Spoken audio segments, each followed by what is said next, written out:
श्रीमद् भागवत कथा दशम स्कंद।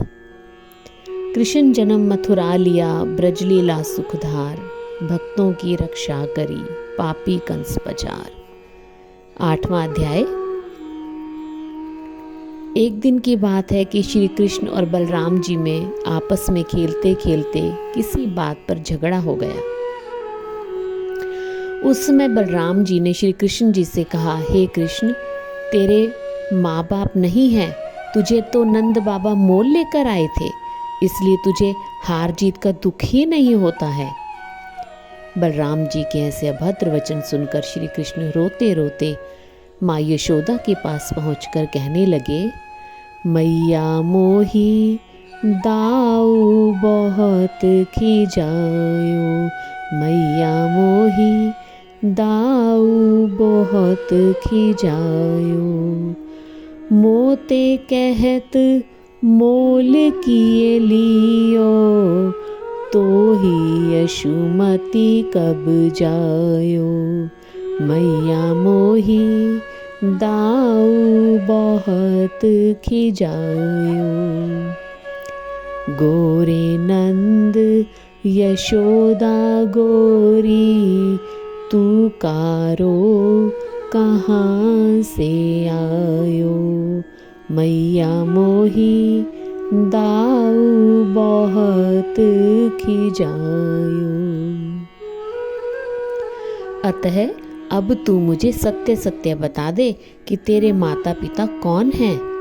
यह सुनकर यशोदा जी ने गौरस की सुगंध खाकर कहा, हे कन्हैया, तेरी माता मैं ही हूँ और तू मेरा ही पुत्र है। उस समय नंदराय जी भी निकट ही खड़े हुए श्याम सुंदर की यह बातें सुन रहे थे, इसलिए उन्होंने भी प्रेम में मग्न हो श्री कृष्ण को गोद में लेकर हृदय से लगा लिया और बार बार मुख चूमने लगे। हे राजन, जब श्री कृष्ण 5 वर्ष के हो गए और वे अन्य गोप बालकों के साथ गोकुल की गलियों में खेलने लगे, तब यदि किसी समय कोई ब्रज गोपी अपने घर में नहीं होती थी, तो भी नंदनंदन अपने सखाओं सहित निशंक होकर उनके सूने घर में घुस जाते थे और रखे हुए दूध, दही, माखन आदि को अपने सखाओं सहित बैठकर खूब खाते थे। जब उनका पेट भर जाता था, तब वे बचे हुए दूध, दही, माखन आदि को पृथ्वी पर लुढ़काकर बड़े बड़े मटकों और मटकियों को फोड़ जाते थे। ऐसे नित्य नए उपद्रवों से परेशान होकर गोपियां उनसे बहुत मना करती थी कि ऐसा ना किया करो, लेकिन वे किसी की भी एक बात नहीं सुनते थे। तब गोपियां प्रभु को माखन चोर कहकर प्रसन्नता पूर्वक लज्जित करती थी। हे परीक्षित, कभी कभी गोपियां यशोदा जी के पास जाकर यह उल्हाना देती थी कि तुम्हारे कन्हैया ने हमारे दूध दही को चुराकर खा लिया है और अन्य बालकों को खिलाकर हांडी मटकी फोड़ डाली है। हम चीकों के ऊपर अपना सामान रखती हैं तो भी वे नहीं मानते। हम तुम्हारा संकोच कहाँ तक करें यशोदा? वे यदि अकेले ही खाएं तो भी संतोष रहे, परंतु वे शेष बचे हुए गोरस को भी फैला देते हैं।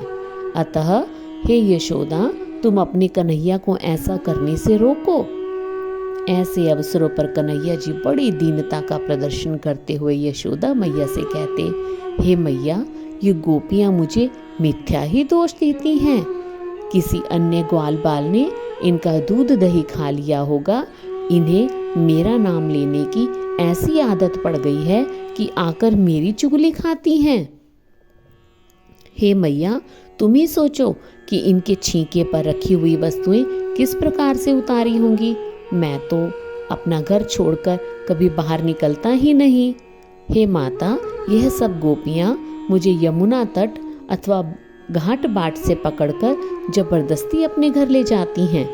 उस समय कोई मेरा मुंह चूमती है तो कोई मेरे कपड़े खींचती है, कोई टोपी उतार लेती है तो कोई मेरे गाल पर थप्पड़ मारती हुई कहती है कि तू हमें अपना नाच दिखा।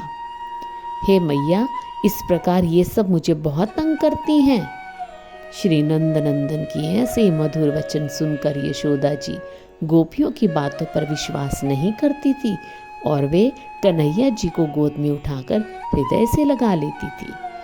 उस समय सब गोपियां भी श्री कृष्णचंद्र जी की प्यार भरी मीठी मीठी बातों को सुनकर अपना उल्हाना भूलकर हंसती हुई घर लौट जाती थी। जब कन्हैया जी ने गोपियों के घर का गौरस चुराना नहीं छोड़ा, तब सब गोपियों ने यह निश्चय किया कि एक दिन माखन चोर मनमोहन को गौरस सहित पकड़कर यशोदा जी के पास ले जाएं। एक दिन जब कन्हैया जी कई ग्वाल बाल के साथ किसी ब्रज बालक के घर में घुसकर माखन आदि चुरा रहे थे, उस समय गोपियों ने मिलकर उन्हें पकड़ लिया। अन्य बालक तो भाग गए, लेकिन मनमोहन जी वहीं रहे। जब वे उन्हें साथ लेकर माँ यशोदा के घर चली, तो मार्ग में ही उन्होंने ऐसा खेल किया कि जो गोपी उनका हाथ पकड़कर चल रही थी, उसके हाथ में उसी के देवर को इशारे से बुलाकर उसका हाथ पकड़ा दिया और उसके मुंह पर दही के हाथ पोंछकर आप वहां से भाग गए। लंबे घूंघट में उस गोपी को उस भेद का कोई पता ही नहीं चला। जब वह अन्य ब्रजबालों के साथ यशोदा मैया के घर पहुंचकर कहने लगी, हे यशोदा, तुम्हारा लाला गोकुल में गोरस नहीं बचता है। ये प्रतिदिन हमारे दही, दूध, माखन आदि को चुरा कर खा जाते हैं और जब इन्हें कोई पकड़ता है तो ये बहाना बना देते हैं कि इसने जबरदस्ती मेरे मुख से माखन लगा दिया है। ये प्रत्येक के घर में जाकर गाली देते हैं और दूध दही के बर्तनों को फोड़ डालते हैं। जब हम लोग उल्हाना देने के लिए तुम्हारे पास आती हैं, तब तुम भी हमें झूठी ठहरा देती हो। अतः आज हम तुम्हारे लल्ला को माखन चुराकर खाते समय ही पकड़ कर लाई हैं। अब तुम जो चाहो सो करो। गोपियों की ऐसी बातें सुनकर यशोदा ने कहा, हे सखी, मेरा मनमोहन कहाँ है? तुम अपने चोर का मुख तो देखो, तब तुम्हें स्वयं ही पता चल जाएगा कि तुम कहाँ की सच्ची हो। मेरा लाला तो कल से घर के बाहर ही नहीं निकला है। यशोदा जी की ऐसे वचन सुनकर जब उस गोपी ने अपने चोर का मुख देखा, तो वहां अपने देवर को देखकर वह लाज के मारे गड़ गई।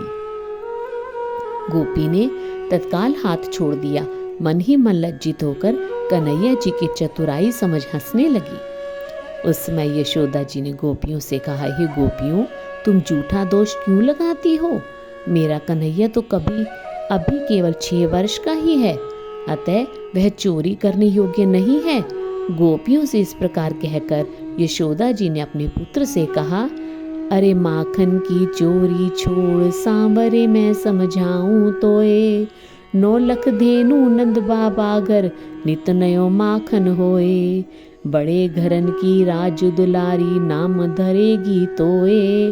अरे माखन की चोरी छोड़, सांवरे मैं समझाऊं तोए। हे पुत्र, मेरे घर में सब प्रकार की मेवा मिठाई भरी पड़ी है, फिर तू उसे खाता क्यों नहीं और दूसरों के घर चोरी करता है? यह बात तो कुछ अच्छी नहीं है। हे परीक्षित, उस समय श्री कृष्ण जी तुतलाते हुए मधुर वचन कहने लगे कि मैया जब मैं घर से चलूं, बुलावे ग्वालिन घर घर मोही। को कहे मेरे घर क्यों नहीं आए, कौन पढ़ायो तो ही। ताजो माखन खाए जलल्ला, होनी होए सो होए। मैया जब मैं घर से निकलूं, बुलावे ग्वालिन घर घर मोहे। हे परीक्षित, इस प्रकार मनमोहन श्री कृष्णचंद्र जी अपनी नई नई लीलाओं द्वारा माता पिता और ब्रजवासियों को आनंदित करते थे। जो प्रभु क्षीर सागर में शयन करते हैं, वे ही गोपियों के प्रेम से उनके दही माखन के चोर बन गए। जिन प्रभु के चरण कमलों की ब्रह्मा, शिव आदि सहज ही दर्शन नहीं कर पाते, उन्हीं को गोकुल की ग्वालिन वहां पकड़ पकड़ कर अपने आंगन में नाच नचाती थी। भगवान भी भक्तों के वश होकर उनकी मनोरथ पूर्ण करते। शेष महेश सुरेश दिनेश गणेश जाहि निरंतर ध्यावे। जाहि अछेद खकेद अभेद अनादि अनंत सो वेद बतावे। नारद लो शुक व्यास रटे, पखिहारे तौ पुनि पार न पावे। ताहि अहीर की छोहरियाँ, छछिया भरी छाछ पे नाच नचावे। राजा परीक्षित ने पूछा कि श्री सुखदेव जी, नंद यशोदा ने ऐसा कौन सा तप किया था जिसके कारण श्री परब्रह्म परमेश्वर उनके पुत्र कहलाए और उन्होंने अपना बाल चरित्र द्वारा उनको आनंद पहुंचाया। श्री सुखदेव जी बोले, हे राजा परीक्षित, पूर्व जन्म में नंद जी द्रोण नामक वसु देवता थे और यशोदा जी उनकी धरा नामक पत्नी थी। उन दोनों ने बहुत दिनों तक परब्रह्म की प्राप्ति हेतु तप किया था। श्री हरि ने उनकी तपस्या से प्रसन्न होकर कहा कि तुम इच्छित वर मांगो। आदि पुरुष श्री नारायण जी के ऐसे वचन सुनकर उन्होंने कहा, हे भगवान, आपके समान ही त्रिलोकी का स्वामी उत्तम पुत्र हमें प्राप्त हो।